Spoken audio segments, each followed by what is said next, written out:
네, 여러분. 자, 사회교과서 58쪽을 펴주세요.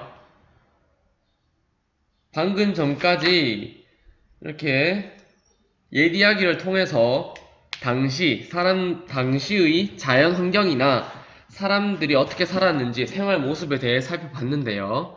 58쪽은 이렇게 고장의 여러 지명들, 고장의 이름들이 땅의 생김새나 옛날에 있었던 일, 옛날에 어떤 일이 있었다, 그리고 땅이 어떻게 생겼다는 것과 관련이 또 깊거든요.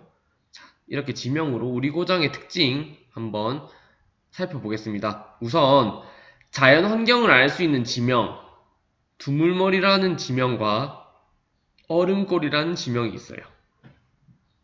두물머리는 지명, 설명 보면은 경기도 양평군의 두물머리는 북한강과 남한강의 두물줄기가 만나는 곳이라 해서 붙은 이름입니다. 이렇게 경기도 양평군이라는 두물머리란 지명은 북한강, 남한강 만나는 곳, 이런 게 두물머리, 물이 두 개가 합친다, 그래서 두물머리 지역이다, 이렇게 부른 것 같거든요. 자, 그래서 두물머리라는 이름이 생겨난 것 같습니다. 자, 얼음골. 경상남도 밀양시의 얼음골은 더운 여름 바위 틈에 얼음이 생긴다고 해서 붙은 이름입니다. 아주 더운 여름에도 바위 틈에 얼음이 생깁니다. 그런 걸로 봐서 이 지역은 상당히 시원하고 춥겠죠? 그래서 이런 자연 환경이라서 사람들이 옛날부터 뭐라고 불렀다? 얼음골이다. 아주 춥다. 아주 시원하다. 그래서 얼음골이라고 불렀습니다. 밑에 생활 모습. 위에는 자연 환경을 알 수 있는 지명이었는데요. 밑에는 생활 모습. 그때 사람들이 어떻게 생활을 해왔나 알 수 있는 지명입니다. 우선 기와말과 말죽거리가 있네요. 말죽거리 들어봤죠? 자, 기와말 보면은 경기도 성남시 복정동은 기와를 굽던 큰 가마터가 있었기 때문에 기와말이라고 불렀습니다. 기와장. 그 옛날 집들 보면은 이렇게 기와로 지붕을 했거든요. 기와집이라고 하잖아요. 이런 거. 집. 그래서 기와를 긋던 큰 가마터가 있었기 때문에 기와말이라고 불렸다고 합니다. 자, 다음 말죽거리. 서울특별시 서초구 양재동은 서울을 오가는 사람들이 말에게 죽을 끓여 먹인 곳이라고 해서 말죽거리라고 불렀습니다. 말에게 죽을 끓여 먹인 곳. 그러니까 사람들이, 이쪽에 옛날부터 사람들이 말에게 죽을 끓여 먹였다 라고 해서 지금까지도 말죽거리라고 불립니다. 자, 이렇게 지금까지 옛날 사람들이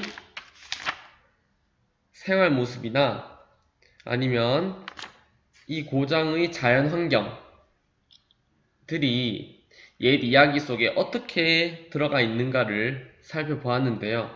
자, 우리는 구미 지역에 또 이렇게 이름들이 어떤 유래를 통해서 지금까지 내려오고 있나, 지금까지 쓰이고 있나를 살펴봐야겠죠? 자, 그러면 구미책 22쪽과 29쪽, 구미책 28쪽과 29쪽을 펴주기 바래요. 구미책 28쪽과 29쪽입니다.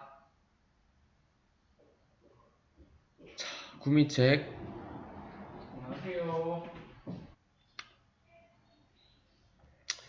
네, 구미책 28쪽과 29쪽을 보면은 우리 고장의 지명 유래가 나옵니다. 밑에 읽어보겠습니다. 고장의 이름은 그 지역의 자연 환경이나 문화, 역사와 관련되어 있는 경우가 많습니다. 구미시는 이읍, 육면, 식구동으로 재미있고 다양한 유래를 가지고 있습니다. 동이 19개나 된다고 하네요. 구미 시내 쪽의 동이 19개 됩니다. 자, 그 동들의 유래에 대해서 볼게요. 화면의 글씨가 잘 안 보일 수 있으므로 구미책 28쪽 봐주시기 바랍니다. 자, 도량동. 야은길재 선생님, 우선 우리가 사는 도량동입니다. 야은길재 선생이 학문과 도를 가르쳐 널리 깨우친다는 뜻으로 도량, 넓다 는 뜻입니다. 지산동. 삽지, 곡식 농사를 많이 지었다고 해요. 그래서 지산동, 넉넉한 동네. 신평 1동, 신평 2동. 큰들에 새로 마을이 생겨서 신평이라고 불렸다고 합니다. 여기 있네요. 신평 1동, 2동. 송정동.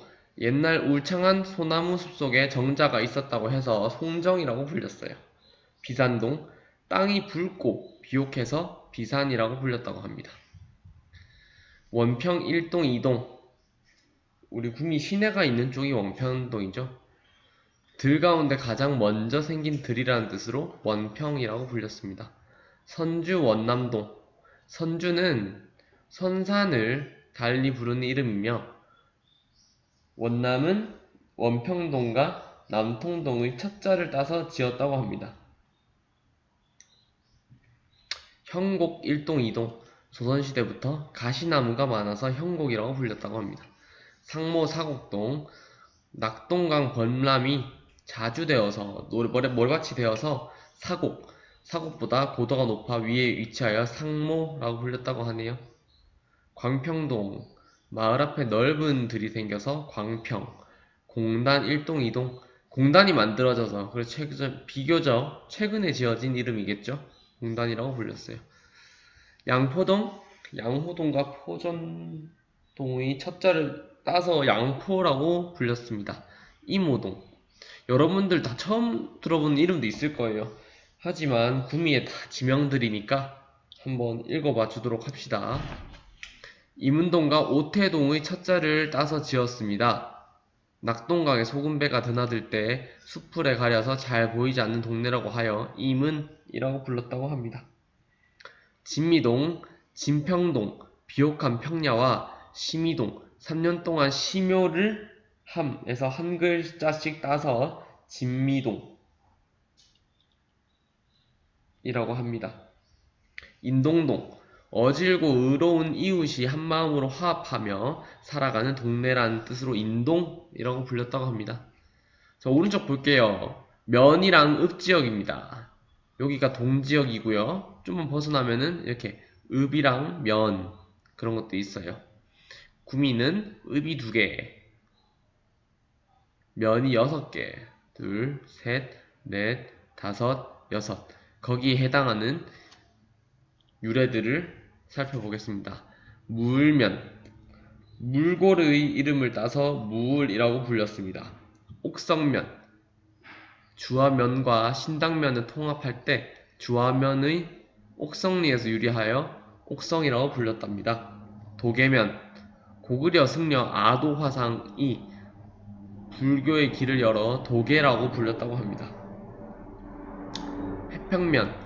고려 말에 해평현으로 불리기 시작하여 산내면과 합쳐지면서 해평이라고 불렸다고 합니다. 산동명. 배틀산의 바깥쪽에 위치한다고 해서 산외면으로 불리다가 산동이라고 이름이 바뀌었다고 해요. 선산읍. 여러분 선산읍은 많이 들어봤죠? 고을에 도둑이 없고 인심이 좋아 살기 좋은 곳이어서 선산이라고 불렀다고 합니다. 고아읍. 고아읍도 도량동 근처입니다. 바로 옆에 있죠. 왕건이 매봉산에서 견훤과 벌인 전투 승리를 기념하기 위해 고려의 고와 대장깃발 아를 넣어서 고아라고 불렸다고 합니다. 장천면. 마을 앞을 흐르는 하천의 길이가 길다 해서 장천, 긴 냇가다, 긴 천이다 해서 장천이라고 불렀다고 해요. 자, 여러분들 지금까지 옛 이야기에서 알 수 있는 자연 환경과 여러 생활 모습을 살펴보았는데요. 이렇게 지명을 보다 보면은 자연 환경이 어떤지 우리는 알 수 있고요. 생활 모습이 또 어떤지 또 알 수 있어요. 자, 거기부터 해서 궁이의 여러 지명들의 유래에 대해서 또 살펴봤는데요. 이거 수업 끝나고 한 번 더 다들 다시 넘겨서 보면서 살펴보기도 하고 다시 한번 읽어봐서 어떤 유래를 가지고 있나 한 번 더 알기 바랍니다. 자, 그러면 이번 시간 여기서 마치겠습니다. 모두들 공부하느라 수고 많았어요. 모두 칭찬합니다.